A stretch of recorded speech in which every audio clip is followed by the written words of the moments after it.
Hi everyone! Welcome to my channel. Kung bago ka pa lang dito, don't forget to hit that like button and subscribe for more helpful tutorial. So, sa video na ito, ituturo ko sa inyo kung paano magbayad ng inyong bill is installment gamit lang ang GCash account. Simple lang ito at siguradong hassle-free. So, wag na nating patagalin. So, let's start. Una, buksan lang natin ang ating bill is app. So, ilagay lang natin yung PIN code. Pagkatapos nyan, makikita sa dashboard ang total dues natin. So, kindly X lang muna natin yan. So, makikita natin yung magkano talaga yung inutang at babayaran. Then, kindly select Pay Now. Ayan. As you can see, nakikita natin yung magkano yung installment natin. Pay Now, we have 299 at kailan natin babayaran ang due date natin. So, click lang natin yung Pay Now. Then, select your other payment method. Next na gagawin is pumili ng payment method. Since GCash ang gagamitin ko, click lang natin yung e-wallet.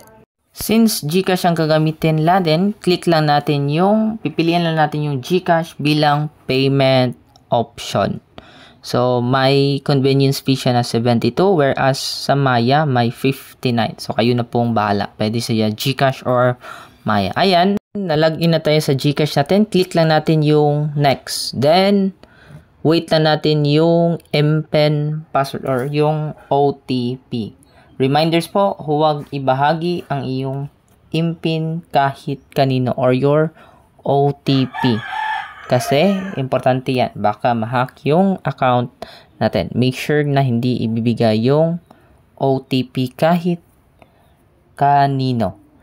Okay, so ilagay lang natin. Then, click lang natin yung next. Of course, the MPIN, huwag din nating ibigay kahit kanino.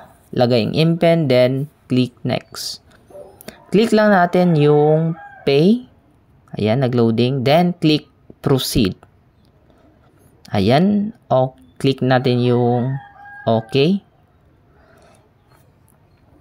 So, tingnan natin sa messages if nakuha ba talaga yung bayad. Ayan. So, as you can see, hi, Shadok Earl, we receive your payment method. So, as you can see, na-receive na yung payment. Click lang natin yung back. Check natin kung next natin na babayaran. Ayan. Ayan. Sa next installment natin, we have February 3, 2025. Pwede din pay all installment agad para wala ka ng problemahin. At nakadepende yan sa inyo kung ano ang gagamitin nyo na payment method. At ganun lang kadali magbayad ng bill is gamit ang GCash. Kung nakatulong ang video na ito, huwag kalimutang i-like, i-share at mag-subscribe para sa iba pang money tips, online transaction at iba pa. If you have question, you can comment down below para masagot natin or magawa natin yan ng content. Goodbye and God bless.